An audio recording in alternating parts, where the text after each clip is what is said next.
जे तुम्ही टीव्हीवरती बघतात ते फक्त 1.5 तासाचं 1 तासाचंच असतं. बट आम्ही 24 तास घरामध्ये असतो. आम्हाला सगळं माहिती असतं की आतमध्ये कोण काय कसं करतंय किंवा कोण किती दिसतंय. कारण मी दिवसामध्ये त्याचा आवाजच 1-2 वेळा यायचा आणि तो जे बोलायचा ते कोणाला कळत पहिल्या म्हणजे घरच्यांना कोणालाच कळत नव्हतं.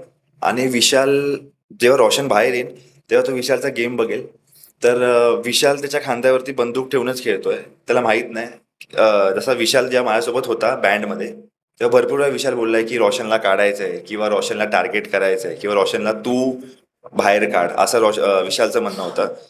पण त्याला रोशनला कळत नाही की तोच गेम खेळतोय विशाल त्याच्या मागून. आणि रोशनचं दिसणं मला असं वाटतं की फक्त टास्क पुरतीच. आणि तिकडे पण मी त्याला हरवलंय प्रत्येक टास्कमध्ये. आणि त्याला सगळे बोलतात घरामध्ये, आम्ही पण बोलतो तू बोल बोल. पण तो बोलायला लागलाय नो डाऊट. पण तो आता काय बोलतो तो फक्त बोलतो, त्या बोलण्याला काय सेन्सच नसतं. कुठलाही टास्क असू दे, तो समोरच्याचं जेव्हा स्वतःला प्रेझेंट करायचं असतं. आता मी ओंकार आहे, तर मी कसा कॅपेबल आहे घरात राहण्यासाठी किंवा मी कसं माझी कशी पर्सनॅलिटी आहे हे तो सांगत नाही.